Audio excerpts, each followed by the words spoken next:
दूसरी बार सत्ता संभालने के बाद कांग्रेस अमेरिकी संसद के अपने पहले संबोधन में राष्ट्रपति डोनाल्ड ट्रंप ने टैरिफ यानी सीमा शुल्क को लेकर अपनी सरकार की मंशा स्पष्ट कर दी। उन्होंने कहा, टैरिफ का मतलब है अमेरिका को समृद्ध बनाना और यह हमारे देश को फिर से महान बनाएगा। उन्होंने घोषणा की कि जब दूसरे देश दशकों से अमेरिका के खिलाफ टैरिफ का इस्तेमाल कर रहे हैं तो ऐसा करने की बारी अब अमेरिका की है। बाकायदा भारत का नाम लेकर उन्होंने कहा कि जो देश अमेरिका पर जितना टैरिफ लगाता है, आगामी 2 अप्रैल से हम भी उस पर समान टैरिफ लगाएंगे। इस ऐलान से उस टैरिफ बार की अब आधिकारिक शुरुआत हो गई है, जिसकी आशंका ट्रंप के सत्तासीन होने के बाद से ही जताई जा रही थी।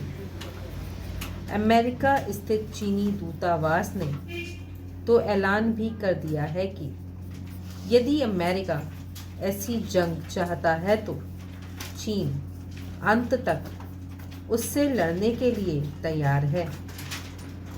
जाहिर है, इस पूरे घटनाक्रम ने विश्व व्यवस्था में अनिश्चितता बढ़ा दी है, जिसके कई तरह के नुकसान दूसरे देशों को ही नहीं, खुद अमेरिका को भी हो सकते हैं। सीमा शुल्क बढ़ाने से अमेरिका पहुंचने वाले उत्पादों की कीमतें बढ़ जाएंगी। दुनिया में तमाम कारोबार विश्व व्यापार संगठन WTO के नियमों के तहत होते हैं, जिसका एक प्रावधान यह भी है कि विकसित देशों के तुलना में आर्थिक रूप से कमज़ोर होने के कारण कुछ देशों को विशेष रियायत दी जाएगी ताकि वहाँ के उद्योगों पर नकारात्मक प्रभाव न पड़े। ट्रंप ऐसी राहत पाने वाले देशों को ही टैरिफ किंग कह रहे हैं। अगर 2 अप्रैल से अमेरिकी राष्ट्रपति की घोषणा प्रभावी हो जाती है तो इससे पूरी दुनिया प्रभावित होगी, क्योंकि WTO का एक नियम यह भी है कि हर देश अपने साथ कारोबार करने वाले सभी मुल्कों पर समान अनुपात में सीमा शुल्क लगाएगा। यूरोप इससे कहीं ज़्यादा प्रभावित होगा, क्योंकि अभी वह यूक्रेन संकट में उलझा हुआ है।